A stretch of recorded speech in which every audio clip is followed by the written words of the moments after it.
आज के दौर का अगर मैं कहूं कि नटवर लाल के बाद सबसे बड़ा कोई जालसाज, ठग, शातिर या जुर्म का professor Charles Sobhraj. Charles Sobhraj को लेकर एक खबर आई। करीब करीब 19 साल तक जेल में रहने के बाद चार्ल्स शोबराज की रिहाई का फरमान नेपाल के सुप्रीम कोर्ट से आया है। 19 साल नेपाल में रहा जेल में, 20 साल करीब उसने हिंदुस्तान की जेल में काटे, तो 39 साल। इससे पहले उसने फ्रांस की जेलों में कुछ सदा काटी, कुछ वक्त अफगानिस्तान की जेलों में, टर्की की जेल में, ईरान में। इस वक्त उम्र है 78 साल, 78 ईयर चार्ल्स शोबराज की।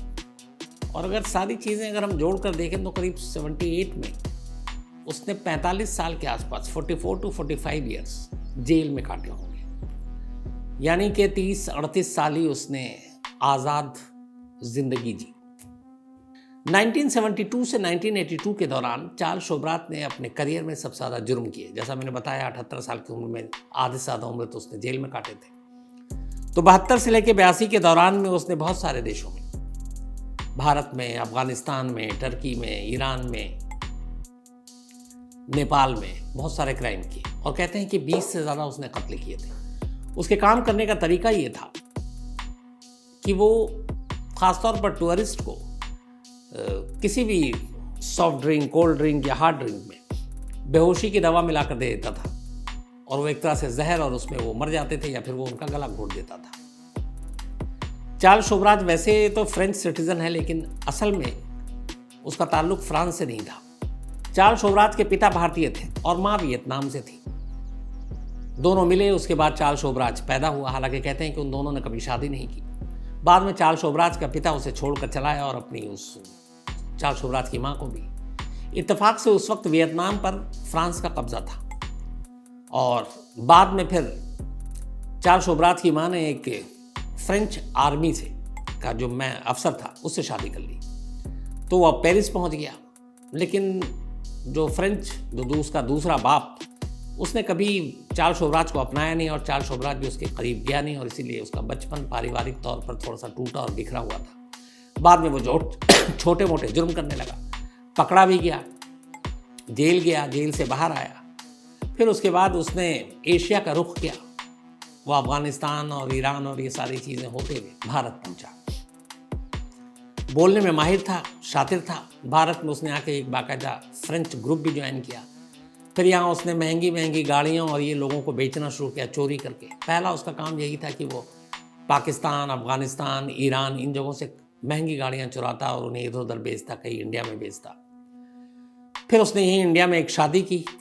शादी के बाद उसे एक बेटा भी हुआ, और ये सब कुछ चल रहा था। लेकिन फिर एक बार वो नज़रों में आया, और उसने कुछ सैलानियों को बेहोश करके लूटा, पकड़ा गया। तब तक इससे पहले वो कई जगह पे अलग अलग इसी तरह से सैलानियों को मार चुका था, और फिर उनके पासपोर्ट ले लेता, पासपोर्ट पे फर्जी सारे काम करता। तब ये टेक्नोलॉजी, वो सारी चीज़ें नहीं थी। तस्वीर चिपका लो, नाम बदल लो और फिर वही बन जाओ। तो उसने पूरे दुनिया का भ्रमण किया, दौरा किया। लेकिन उसे भारत बहुत पसंद था, चूँकि उसके पिता भारत के थे। तो यहाँ पे भी वो करता रहा। इसी तरीके से उसने क्या किया कि बैंकॉक में उसके ऊपर इल्ज़ाम है कि 5 टूरिस्ट की कोल्ड ड्रिंक या ड्रिंक में नशीली चीज़ें मिलाकर उन्हें पिलाया, और फिर उनका गला घोंटा और मार डाला, और उनके सामान लूट कर भाग आया। तो 5 लोगों का के कत्ल का इल्ज़ाम उसके ऊपर बैंकॉक में था। अब बैंकॉक में कत्ल के लिए वहाँ पे सजाए मौत है, उसे मालूम था, लेकिन वो वहाँ से निकल भागा। भागने के बाद पता चला कि चार्ल्स शोबराज ने काम किया। इससे पहले वो और भी जगह कत्ल कर चुका था। अब इधर इंडिया आया। इंडिया में 1976 में दिल्ली में चार्ल्स शोबराज को पकड़ा गया, और वो ऐसे ही टूर गाइड बन के और लोगों को लूटना, और ख़ासतौर पर विदेशियों को, तो ये सारी चीज़ें हुई, और उसे 10 साल की सज़ा हुई। 1976 में पकड़ा गया था, 1986 में उसको रिहा होना था। उधर 1972 में उसने बैंकॉक में क्राइम किया था। तो बैंकॉक के कानून के हिसाब से 20 साल के अंदर अंदर चार्ल्स शोबराज को पकड़कर उसके खिलाफ मुकदमा चलाना ज़रूरी था, और सज़ा सुनाई जानी ज़रूरी थी। अगर 20 साल वो हाथ नहीं आता, तो फिर जो उसने क्राइम किया वो उसके लिए माफ़ी, फिर उसे कोई सज़ा नहीं दी जा सकती। ये थाईलैंड का कानून है, कई देश का कानून है कि 20 साल के अंदर अंदर जो जुर्म हुआ है उसके मुजरिम को कटघरे तक लाना है, सज़ा देनी है, और अगर 20 साल आप नहीं पकड़ पाए तो 20 साल बाद वो आज़ाद है, उसके ऊपर कोई मुकदमा नहीं चलेगा। चार्ल्स शोबराज एक पढ़ा लिखा शातिर इंसान, उसे ये मालूम था बैंकॉक का कानून, इसलिए वो भारत भाग कर आया। जो उसने थाईलैंड में 5 कत्ल किए, उसके 4 साल के बाद भारत में वो पकड़ा गया दिल्ली में। उसे 10 साल की सज़ा हुई फॉर्जरी और ये सारी चीज़ों में, और उसे तिहाड़ भेज दिया गया। 76 में उसको तिहाड़ भेजा गया, 86 में उसको रिलीज़ होना था, 1986 में। उसे पता था कि जैसे ही वो रिलीज़ होगा भारत सरकार उसको थाईलैंड में डिपोर्ट कर देगी, क्योंकि थाईलैंड ने चार्ल्स शोबराज की गिरफ्तारी के बाद भारत सरकार से संपर्क किया और कहा कि 5 कत्ल के इल्ज़ाम में ये वांटेड, हमें चाहिए। तब भारत ने कहा था ठीक है, एक बार इसकी सज़ा जो भारत की सरजमीन पर इसने जुर्म किया उसे दे दी जाए, फिर हम आपको इसको डिपोर्ट कर देंगे। थाईलैंड ने भी कहा चलो अभी वक्त है हमारे पास। 72 में उसने किया, यानी कि करीब 14 साल अभी हुए हैं, 6 साल उनके पास बाकी है। इधर चार्ल्स शोबराज को भी पता है कि 10 साल के बाद मुझे रिहा कर दिया जाएगा और ये भारत सरकार मुझे थाईलैंड को सौंप देगी, और थाईलैंड पहुंचने का मतलब है मौत यकीनी है, सजाए मौत मिलनी ही मिलनी है। तो उसकी कहानी खत्म हो जानी थी। यहीं से उसने दिमाग लगाना शुरू किया। 86 उसकी रिहाई में कुछ वक्त बचा था अब सिर्फ, जो उसने जुर्म किया इंडिया में। अब आराम से वो जेल से बाहर आ सकता था, लेकिन उसके दिमाग में तो कुछ और चल रहा था। उसने कहा रिहा तो हो गया पर सीधे मौत है, क्योंकि थाईलैंड भेज देंगे। उसने तरकीब लगाई, जुगाड़ किया, जेल में सारी दोस्ती थी। 86 में उसने जेल में अपने बर्थडे की एक पार्टी रखी फर्जी, और तमाम स्टाफ से तब तक घुल मिल चुका था, 10 साल हो गए थे। उन्हें महंगे महंगे गिफ्ट भी देता, सिगरेट भी पीता, और तिहाड़ का आपको इतिहास शुरू से पता है। चार्ल्स शोबराज ने तिहाड़ के ऑफिशियल्स की इस कमजोरी को भांपा पकड़ा और उन्हें पार्टी दी, केक मंगाया, मिठाई खिलाई, लड्डू दिया। बस उसने ये किया कि उन सब चीज़ों में बेहोशी की दवा मिला दी। देर रात सबने खाया, जश्न मनाया चार्ल्स शोबराज के बर्थडे का, और सुबह जब आँख खुली तो शोबराज समेत 4 लोग तिहाड़ जेल से फुर हो चुके थे। दरवाजे तक, तिहाड़ का जो मेन गेट था वहाँ तक के जो खड़े हुए संतरी और पहरेदार थे, उन सब ने लड्डू जमकर खाए और सभी बेहोश पड़े हुए थे। कहते हैं जब चार्ल्स शोबराज निकला तो एक भी जेल का स्टाफ सामने नहीं आया, क्योंकि सब ज़मीन पर थे, बेहोश पड़े थे। और उसे अपनी रिहाई का इतना ज़्यादा पुख्ता यकीन था कि वो जब जेल के मेन गेट से बाहर आया तब भी उसे कोई डर नहीं। बाकायदा बाहर आकर उसने फ़ोटो खींची, और फ़ोटो खींचने के बाद वहाँ से निकल गया। अब सुबह हड़कंप मच गया है शोबराज। फिर ये हुआ कि अब जब रिहाई होना था तो भाग क्यों रहा है? कोई भी अक्लमंद कैदी ऐसा सोचेगा नहीं, लेकिन उसके दिमाग में कुछ और था। उसे मालूम था कि एक बार जेल तोड़ेंगे, जेल ब्रेक करेंगे तो इसकी अलग सज़ा मिलेगी। इसके बाद वो वहाँ से निकलता, आराम से मुंबई से होते हुए गोवा में जाकर अपना ऐश कर रहा है। इत्तेफाक से गोवा में फिर जब ऐश कर लिया, उसी ने चाहा कि अब उसे दोबारा गिरफ्तार होना है, तो पब्लिकली आया, सामने आया। कुछ पुलिस वाले फिर नज़र पड़ी, उन्होंने पहचान लिया, और उसके बाद चार्ल्स शोबराज को गिरफ्तार किया। वो खुशी खुशी वापस दिल्ली आया, फिर से तिहाड़ के अंदर गया, क्योंकि उसका काम पूरा हो चुका था। अब जब जेल ब्रेक का मामला था, फिर अदालत में मामला चला और उसको 10 साल की सज़ा हो गई। इधर 10 साल की सज़ा हुई।